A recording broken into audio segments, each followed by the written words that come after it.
What's going on, all you beautiful people? My name is Hunter King. Welcome to episode number 4 of For the Boys, with the number 4 and an IZ at the end because it's edgy. Alright folks, this is it.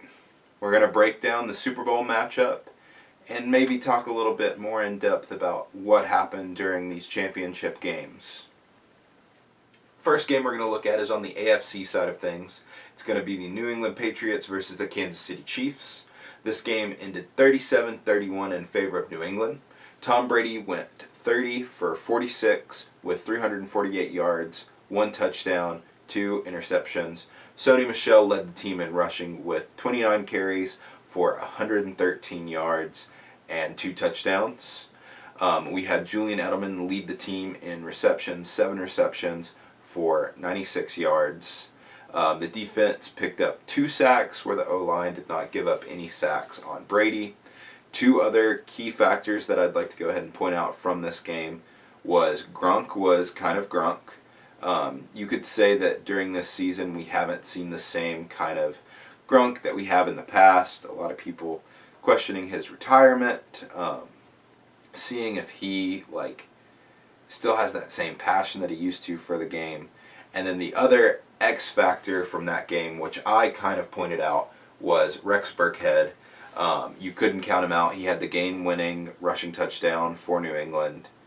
And really the thing that killed Kansas City and the reason that they're not here is, yeah, there were some calls I think that were missed, but ultimately it's their defense not stopping New England on 3rd and 10, 3rd and 11, whatever that they were at, where they should have been able to put a nail in the coffin, and they just didn't. New England played well. New England has done very well via their running backs. It hasn't been exactly the Tom Brady show this year, but you can't exactly rule him out because he's just that good of a quarterback. Now we move over to the NFC, where we had the LA Rams taking on the New Orleans Saints. This game ended 26-23 in overtime in favor of the LA Rams. Jared Goff went 25 for 40 for 297 yards, 1 touchdown, 1 interception. C.J. Anderson led the team in rushing with 16 carries, 44 yards. We had Brandon Cooks lead the team in receiving, 107 yards off of 7 receptions. Their defense picked up 2 sacks and 1 interception, and then the O-line gave up 1 sack. This game was by far the most controversial of championship weekend. There were definitely some things that shouldn't have happened the way that they did, but that's beside the point. What we see here is kind of a precedent that, and that's precedent, not president, but a precedent that Sean McVay has set with what he's doing with his team. They were in a win-now mode after they ended last season with the poor showing that they had in the postseason, and now they're firing on all cylinders. They look to be an incredible team all in all. As I said in the past, yeah, I think there's a lot of flash there, but the talent is very undeniable on this team, and that's what got them to this point.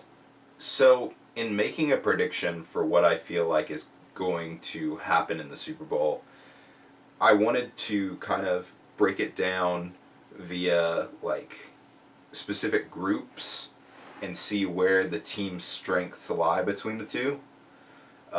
So in coaching, at least head coaching, I give the edge to Belichick because of his experience, but give a nod to the Rams for Sean McVay and the creative things that he's been able to do. You look at the quarterback position, I'm going to give that to Tom Brady over Jared Goff 9 times out of 10, if not 10 times out of 10. You look at the running backs, and LA has the better set of running backs. Todd Gurley appears to be 100% according to all the reports and stuff, he hasn't exactly looked it, but C.J. Anderson has been able to, I think they called him a little bowling ball. He's been able to pick up as many strikes as they've needed him to. You've got on the wide receiver core, just for the sake of the names, you would probably lean more towards the Rams. At least I do. Because really, all I can think of for New England, at least that stands out to me, is Edelman. Whereas Cooks and Woods for the Rams are both scary. Obviously, for tight end, you give edge New England because Gronk is Gronk. For the O-line, I would honestly lean more towards the Rams, although this is a very close group. Just with how the design of the offensive line moving to make blocks and doing what they're supposed to do on the field that McVay has created has been really impressive, but not to say that New England's hasn't played well in the postseason. For defense, I broke it down into like their front seven and then the secondary, and I kind of give both to the Rams. The Rams' weakness ultimately is their kind of linebacking core, but even they have been playing pretty well. Again, this is where a lot of that flash of like, oh, look at all the names we have: Aaron Donald, Ndamukong Suh, Aqib Talib, Marcus Peters, just like all those flashes automatically draw your eye to them. But at the same time, with New England, I can't name Dante Hightower. You've got both the McCourties. It's a different kind of like skill set. For punter, I give it to the Rams completely. There was an article a few years ago that talked about how Johnny Heckert should be considered for the MVP race. And then on kicker, I give the edge to New England. So what exactly does that leave us with? Well, you look at this matchup, and I want to pick the Rams to win. Their shiny pieces and everything like that really catch my eye. Just the way that they've been creative. Like, you can't tell me that Sean McVay's not going to come out with every kind of look in the world for going up against New England. But at the same time, it's the Patriots. Ultimately, this was the Super Bowl matchup that I wanted the least. It was arguably the most marketable, if you want, because you've got two big brand name teams. You've got a Super Bowl rematch. You have one of the brightest young minds, youngest head coach in the NFL, going up against a man who has coached for New England for 20 years, has created a dynasty of his own. You've got the GOAT, quite honestly, one of the greatest athletes of all time, just for the sake of his legacy that he's leaving behind, versus a boy who, like, people thought he was a bust 2 years ago, and McVay just turned him into a very competent starter. But you've got those two quarterbacks going up against each other. You've got the tale of two Georgia running backs, and who's going to get to the ring first, Sony Michel in his rookie year, or Todd Gurley, who's been a top back in the league for the past 2-3 years. It comes down to kind of who plays. I don't want to say who plays better, because obviously that's what the game comes down to. But there are so many factors here that every part of me that wants to pick the Rams completely believes that New England is actually going to take this game. And yeah, we don't want that as fans outside of New England, but there's no admitting that the team is not as good as it was, but they're still a scary and good team.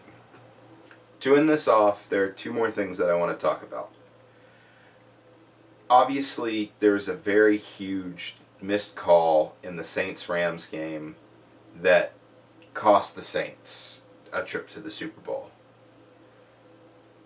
I've seen a lot of different opinions about what should be done to help prevent something like this in the future, but for now, it's what happened. We have to live with it, and I don't think some drastic rule change is going to make every single person happy, and that's what fans have got to kind of stop and realize, is that you change one rule, everyone's going to get upset about that. You look at the roughing the passer earlier this season, and still some parts the later part of the season, but you look at how fans did a complete 180 from their stance on that's not roughing the quarterback, coming from, oh my gosh, we've got to protect our quarterback, like how can you allow a tackle like that to happen? It's finding a balance in correcting what was done wrong. But making all these drastic changes to the replay may not be the best solution. There's a solution to be found that not everyone's going to be happy about, but still, it's something that needs to be thoroughly thought through, and a change does need to get made. The second thing I want to talk about is the most important part of the Super Bowl, and that will be predictions for the Maroon 5 halftime show. If you guys haven't seen it, there is a very closely, highly speculated and almost confirmed rumor that there will be some kind of memorial that they do honoring Steven Hillenburg, the late creator of SpongeBob SquarePants, them playing a song from the episode Band Geeks, the song where they're in the Bubble Bowl. It's such an iconic thing, and it would be an incredible moment to honor a show that has quite honestly changed my life in more ways than it probably should have. But I've got that, and then you've got Travis Scott. So I care more about the SpongeBob thing, so my prediction is that the SpongeBob thing is going to be a huge hoopla. Other than that, I'd say Maroon 5 will do all of the good old classics. That is the end of episode 4 of For the Boys, with the number 4 and an IZ at the end because it's edgy. I'm your host as always, Hunter King. Y'all have a wonderful rest of your day.